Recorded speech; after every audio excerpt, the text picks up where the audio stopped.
Tu te mets devant le 5D, s'il te plaît. Voilà, comme ça. Voilà, comme ça, c'est parfait.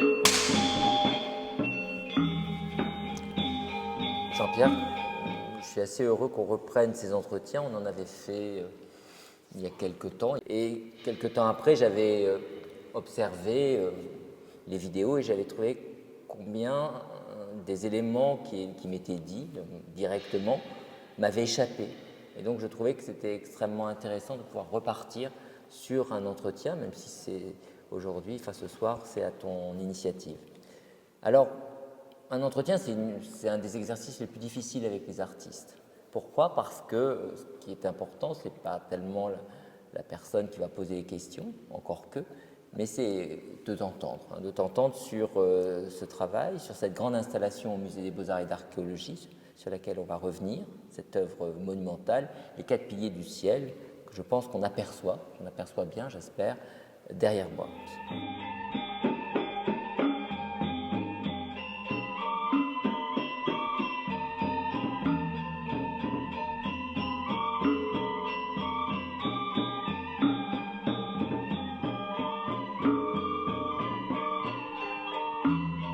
Dans un premier temps, ce que j'aimerais faire, c'est essayer de lancer cette conversation, parce que c'est aussi une conversation et c'est comme ça qu'on l'a conçue, à travers des citations que tu m'as transmises d'une façon très cadrée, très structurée, et je trouve que c'est tout à fait passionnant pour rentrer dans ton univers et de rentrer ainsi dans ton univers. La première question que je vais te poser, c'est à travers cette... j'ai choisi parmi les citations, dans l'exemplier que tu as donné, j'ai choisi la première citation que je vais lire. C'est un proverbe à page, il est très court, et je vais te demander de réagir par rapport à ce proverbe à page. Et ça m'a énormément touché. Et ce proverbe dit je ne suis pas ici pour m'adapter à votre monde, je suis ici pour protéger le mien. J'aimerais que tu réagisses à l'une ou l'autre partie de ce proverbe à page, de cet aphorisme, et si tu veux bien, peut-être que tu expliques ce que tu entends protéger dans ta création et comment tu t'y prends, et par quelles images, par quelles références peut-être tu installes cette protection et quel est ce type de protection. Oui, bien l'art, c'est forcément un combat. Je pense que tous les artistes le ressentent. C'est un combat contre la stupidité du monde, contre la destruction du monde. On essaye de régénérer le monde. On fait des rituels de régénération quelque part. Nous sommes vraiment comme les chamans auparavant. Et nous sommes aussi en guérilla, parce que forcément, le monde essaye de détruire toute création, particulièrement aujourd'hui. C'est vrai qu'on est un peu dans un état de résistance, on pourrait dire. Et ce proverbe Apache est très bien, parce que oui, on est chaque jour au combat pour essayer de défendre les valeurs humanistes, les valeurs de la beauté, les valeurs de la couleur, les valeurs de la vie aussi. Tu vois, je ne suis pas pro-life, entre guillemets, mais je suis pour la vie. Et je pense qu'on le sent très fort dans mes peintures, parce que j'utilise beaucoup de couleurs, beaucoup d'énergie. Et c'est vraiment ce combat que je voulais nommer et présenter au public. Bon, que les gens le ressentent ou pas, ça c'est autre chose. Je pense que peut-être qu'il faudra un certain temps avant que les gens sentent la force ou la puissance de mon travail. Mais bon, c'est inhérent à l'art, ça prend toujours du temps. Alors, ça m'a intéressé cette citation, en tous les cas ce proverbe Apache, parce que je pense que c'est une des fonctions des musées, puisque les musées, on n'est pas simplement là pour protéger des collections, protéger des personnes, accompagner en tous les cas du personnel et des personnes, mais on est là aussi pour protéger des significations. C'est pour ça que j'ai bien aimé cette citation, parce que je crois véritablement, parfois on ne sait pas, hein, d'ailleurs le message qui sera donné, comment on va pouvoir l'accompagner, tant pis s'il est perdu, mais parfois il y a des choses qui reviennent d'une façon étrange, mais pas forcément, hein, si je comprends ce que tu dis, pas forcément au moment où on l'attend le plus. C'est pour ça que je trouve que cette idée de protection des significations, et je crois chez toi, c'est un peu différent, c'est-à-dire pour protection aussi d'un univers, ou des univers d'ailleurs, et tu as utilisé ce terme de chaman qui passerait d'une façon plastique évidemment, mais aussi d'une façon presque de rituel, j'allais dire rituelique, c'est pas un très beau mot, à travers toi. Alors on est devant cette grande composition des quatre piliers du ciel. Je ne vais pas poser une question très, très complexe, je reviendrai après sur ce que je ressens vis-à-vis de cette grande composition. Est-ce que tu peux un peu expliquer la genèse et puis comment tu as conçu cette grande composition et pourquoi, voilà, la forme que ça a pris, pourquoi c'est 105 cm par 105 cm, le carré, enfin, tous ces éléments et bien sûr les motifs, tous ces éléments qui sont constitutifs des quatre piliers du ciel. Oui, mais j'ai développé ce travail de manière très organique à New York. J'ai commencé par assembler quelques petits panneaux comme ça, et puis à la fin, dans mon atelier de Brooklyn, j'ai voulu couvrir tout le mur. Et c'est ces installations murales qui me remplissent qui m'apaisent quelque part, parce que c'est pas que je veuille faire des grands formats pour faire des grands formats, ce sont toujours des petites unités que je fais au quotidien, qui s'assemblent et qui forment ce grand tout qu'on peut appeler un peu un univers particulier, un univers d'artistes. Et ce qui m'intéresse aussi, c'est que c'est complètement hétérogène. Puisque rien n'a. Parfois, il y a des liens qui. Comme je répète, avec le médium de la sérigraphie, je peux répéter une image plusieurs fois. Mais sinon, il y a des choses qui n'ont absolument rien à voir les unes avec les autres. Et ça me crée comme ça une dynamique, un chaos dans lequel je peux vivre. Et ma référence première, c'est vraiment les tombes des anciens Égyptiens, puisque finalement, c'était l'endroit où le mort pouvait survivre pour l'éternité. Donc c'est un peu une quête de l'éternel, quelque part, en toute modestie. Et au quotidien, c'est toujours un travail. C'est le travail qui s'inscrit dans la durée. Voilà. Et d'ailleurs, dans tes notes, parce que tu as écrit dans plusieurs notes, notamment sur la beauté, tu écris sur la beauté, tu évoques aussi cette grande composition, les quatre piliers du ciel. Tu as dit que tu avais attaqué d'une certaine manière la rationalité. Il y a quelque chose que tu attaques. Et est-ce que tu peux préciser, parce que je trouvais que c'était une idée qui était belle, sur cette question de la rationalité. Parce que, pourquoi je te pose cette question? Parce que lorsque le visiteur ou les visiteuses passent devant la composition, comme on a ce format carré qui se répète, il y a une grande stabilité, on a la symétrie d'escalier, la disposition a l'air au contraire extrêmement rationnelle. On sent que c'est très maîtrisé plastiquement, esthétiquement, j'allais dire. C'est très maîtrisé aussi au niveau du dispositif. Et pourtant, toi, tu parles d'un moment donné, tu as voulu attaquer la rationalité. Qu'est-ce que tu entends par cette attaque de la rationalité?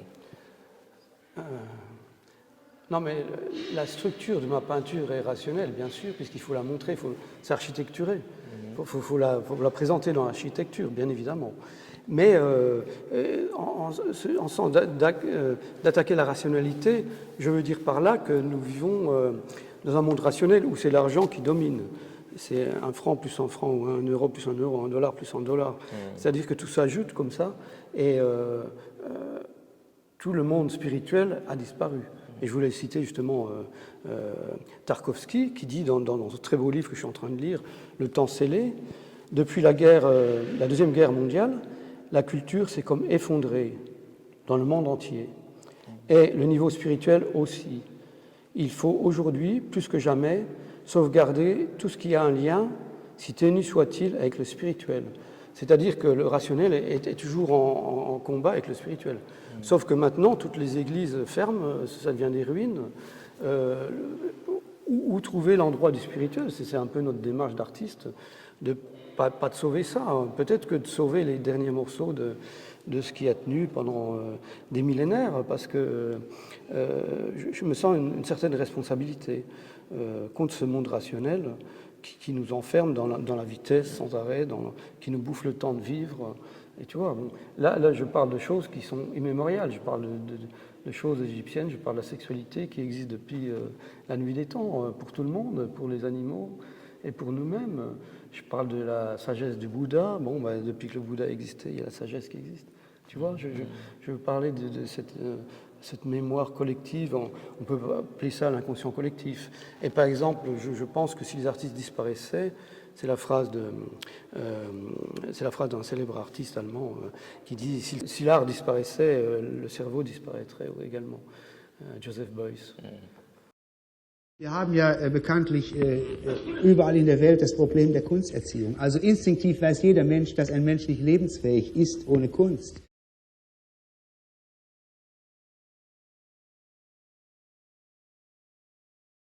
Dass also ein Mensch ohne eine künstlerische Erziehung wahrscheinlich verdorren würde, dass er in 2000 Jahren ohne Kunst wahrscheinlich kein Gehirn mehr haben würde. Hier wird doch ein Gewicht gelegt auf eine Kunst als einer, sagen wir, Verlebendigung des Menschen direkt aus einem Raum heraus, den wir noch nicht kennen, der aber versucht wird von mir zu bezeichnen als das, was ich Gegenraum nenne. Dass ich einfach die Frage stelle nach der ganzen Existenz des Menschen. Wie kommt ein Mensch in die Welt? Von welchen Kräften wird er ernährt? Et je pense que là, on a un rôle à jouer quelque part pour que le cerveau ne disparaisse pas. Ou que l'art ne disparaisse pas. Oui, mais l'art est moins important que la vie, quelque part. Oui, peut-être. Oui, oui, peut-être. Oui, oui. Alors, c'est intéressant ce que tu dis parce que je ne m'étais jamais posé la question. On sent cette part de spiritualité dans ton travail, enfin, en tous les cas d'intérêt pour ce que je pourrais appeler le savoir spirituel ou le spirituel dans l'art, pour reprendre le titre d'un ouvrage célèbre. Tu as parlé d'église, et donc là, on est dans un lieu, parce que pour moi, le spirituel peut, dans une combe, dans un paysage grandiose, ou même pas d'ailleurs, peut s'exprimer très, très fortement. Parfois, on le sait pas tellement, la façon dont il, pas bien en tous les cas, la façon dont il peut s'exprimer. Est-ce que l'extérieur a une importance? Est-ce que les paysages, les ambiances, est-ce que ça a une importance pour toi, ou finalement ton rapport sera plutôt à travers des vestiges, des traces, ou de ta connaissance de l'art contemporain, bien sûr, des vestiges, des traces, finalement quelque chose d'assez patrimonial au répertoire? C'est une bonne question. Ce qui me fascine, c'est l'art, bien évidemment. C'est là où le sacré reste, perdure. Et moi, je n'ai pas fait de formation bouddhiste, mais quand je vais faire du canoë dans la nature, je ressens quand même, premièrement, je ressens un espace neutre. C'est-à-dire que la nature n'a rien à foutre de nous.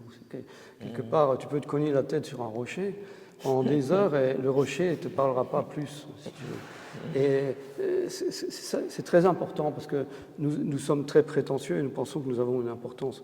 Quelque part, on n'a pas beaucoup d'importance. La seule importance, c'est de définir quelque chose de sacré et de le définir ensemble. Et forcément, maintenant que l'art se vend à des prix exorbitants, si une peinture se vend à 2-3 millions d'euros, ça devient un objet sacré quelque part. Et c'est l'argent qui sacralise les choses.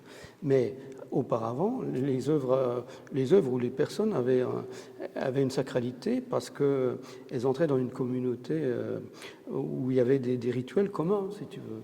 Et j'ai la nette impression que nos rituels ont par grande partie disparu et on se retrouve un peu seul. Donc c'est un peu, ça revient peut-être encore une fois, c'est peut-être le rôle des artistes de rassembler, de créer le lien entre tout le monde, mais c'est un peu prétentieux. Mais bon, peut-être que devant une toile de Pollock, on peut ressentir quand même cette énergie cosmique qu'il a voulu dépeindre, ou cette énergie sexuelle. Ce qui est important, c'est que le public puisse ressentir une énergie. La spiritualité, c'est ça, c'est de sentir une énergie qui nous dépasse, c'est transcendantal quelque part. Et donc, pour non pas conclure, mais en tous les cas, j'aimerais bien t'entendre un petit peu, en tous les cas, moi, ce que je ressens vis-à-vis des 4 piliers du ciel. Donc, on a quelque chose d'assez structuré, d'assez stable, une composition assez stable, et pourtant, il y a quelque chose qui est, malgré les mandalas, malgré certains motifs de lotus, certains motifs qu'on retrouve dans ton panthéon, qu'on commence à bien connaître, qui sont presque des attributs formels, on a l'impression qu'il n'y a pas de centre. Et c'est ça qui